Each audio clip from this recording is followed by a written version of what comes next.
Yenge keno. Mbote na bandeko nyonso bozolanda biso. Lelo tozolobela ba sujet mo ebele eza nécessaire. Tolobela ngo déjà plusieurs fois. Na lobela ngo na ba enseignement ebele na ba émission na ba TikTok partout. Mais eza na bandeko mususu tisiko bazo continuer ko poser ka ba question sur ces gens mo yona ba ki bon. Na bandela ngo po batu bazo susu moi maïle koleka. Alors, toujours le sur les ancêtres. Le tolo sur les ancêtres na biso. Mais toujours on a moi sima pour tout me un peu pour expliquer la réalité moko pour permettre ba to comprendre pourquoi ancêtres et pourquoi Seigneur na biso tout tombo la ancêtre na ba vie na biso. Pour belé oyo ça ba to belé la ba koko. Tout cela la ancêtre mais bazo yebate pourquoi il faut tout ça. Pour monsieur ba oti na ba christianisme, monsieur ba oti na ba islam, ba oti na ba religion. Donc voilà, il y a aussi il faut qu'on forger bango bazo moi les kanisa malamu. Et dans mon coup c'est dans mon mécanique au solo nous avons un sérieux problème. Un sérieux problème parce que la religion auto bengi religion s'infiltrer dans le milieu de la personne qui nous a tellement makasi. Religion s'infiltrer dans le milieu de la personne qui nous a tellement makasi. Et il y a des gens qui parlent de Kingunza, mais bala kata religion. Alors, et là on a le bezabou. Biso na kata spiritualité ancestrale Congo qui est la tradition Congo, autrement dit les Kingunza. Oto ka bande ko musuba benga nzila Congo qui veut dire nzela ozo mema batu vers la connaissance ya Kinzambi. Parce que Congo qui veut dire le soleil caché. Qui veut dire l'accent Zambé, donc le soleil caché, qui veut dire la maîtrise. Il y a Otto Beningo. Et pas Nabiso. Nous avons les concepts Yanzambi, Oyo, Akabwana na ba partie belé. Donc Nzambi o azali partout. Et Nzambi o azana forme té, o aza papa moko boité, soit maman moko boité. Ndenge na religion ba pesa batu nzambi afandi na kiti ya bokonzi obo benga Dieu ba angelu bazo kumisa batu bazo binela azaka quelque part. Alors kutu balobi na livre na nino na livre à Matthieu na prière à notre Père balobi notre Père qui est aux cieux. Donc c'est une manière ya ko kitisa pe ya ko diminuer grandeur ya nzambe wana que nzambe mo afanda quelque part. Au moment où, na concept Congo, na Kingunza, na tradition Congo, na culture na biso, Nzambi n'a pas de forme. Nzambi c'est une puissance où ezanga suka, où ezanga bandelpe suka. La puissance qui n'a pas de source. Oba bengi bunzi, oba koko na biso ba benga la kombo ya bunzi ngoma. Pourquoi bunzi ngoma? Bunzi qui veut dire le néant. Le néant ya elo côté mais le néant où est l'axique. Oyebi forme na ete, oyebi esika ya utate, oyebi ndenge nini ya ko définir yete. Donc azanga source. Ba bengi la kombo bunzi ngoma. Alors, Nzambi wana c'est une énergie, c'est une puissance qui anime la nature. C'est une puissance ou énergie vitale.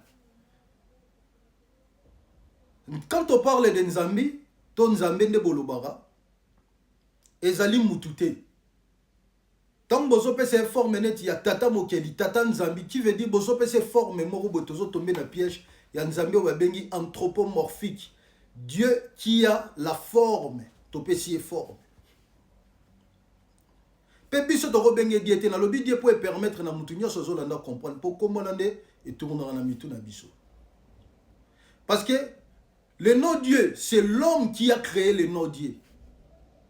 Et le Dieu que vous élevez, le Dieu que vous célébrez à tout moment, c'est l'homme qui a créé ces dieux. C'est l'homme qui est le maître de ces dieux-là. Pourquoi? Parce que surtout quand il y a la définition de Dieu, qui veut dire simplement la lumière. La lumière, dans le 14e siècle, dans le 13e siècle plutôt, et dans la langue indo-européenne, na kombo ya il y a Deos. Deos est l'axini. Deos est l'axi lorsque le peuple wana ba telemi batali kolo balobi la lumière du jour est apparaître. Soit le soleil, mwinda oya bandauté mais la lumière du jour moi par exemple. Et pour la lumière du jour ba benga na komba Deos. Et na latin ba benga na kombo il y a Deus. Et il y a Deus. Et dans la langue grecque, il y a le Théos. Et dans le français, il y a le Dieu. Dans l'anglais, il y a le God. Qui veut dire simplement la lumière, le soleil. Lorsque il y a un radier, il y a un moi. Vous voyez ce problème? Alors, au moment où Nzambe, Otobenga Nzambe, Mozali Sinabiso. Azana forme te, azali l'énergie, azali l'ensemble de toute la création. Par exemple, pour expliquer bino, pour comprendre, ezaneti ngai nzambe comme wana obobenga nzambe l'énergie na nzambe ezaneti ngai nzambe. Et parti na nga mutu o eza par exemple eza mutu. Lokola ngai na bino, mapeka na nga o eza par exemple banzete na ba mai, lokolo eza ba niau, ba lion, ba tigre, bamboa, libumweza mabele, et yango nyonso to wana ba parti wana nyonso to wana yango deso conformé otobengi nzoto ya mutu ezali nzambe. Donc l'ensemble ya création de yango te formé otobengi l'énergie nzambe. Biso tozali ba composant toute la création, la nature, l'univers visible et invisible ezali tozali ba composant ya énergie wana tobengi na kombo nzambi. On ne peut pas se séparer de ce Nzambi wana. Nzambi wana pas se séparer na bisoté. Il est dans nous. Bisope to na kati Nzambi wana toza moko. Yom toza na besoin mona Nzambi. Omona ye mikolo nyonso. Tango mona banzete, omona ka bato, omona ka mai, Nzambe ne wana omona. Parce que ensemble ya biso nyonso la création ya mona Nzambi wana.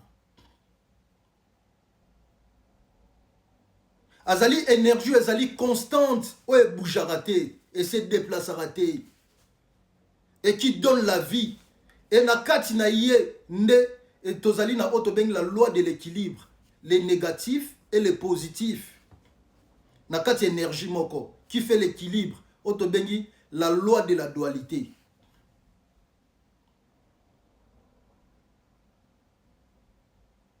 Alors, mutuna mutazo sale l'énergie on a le lenge oya lingi.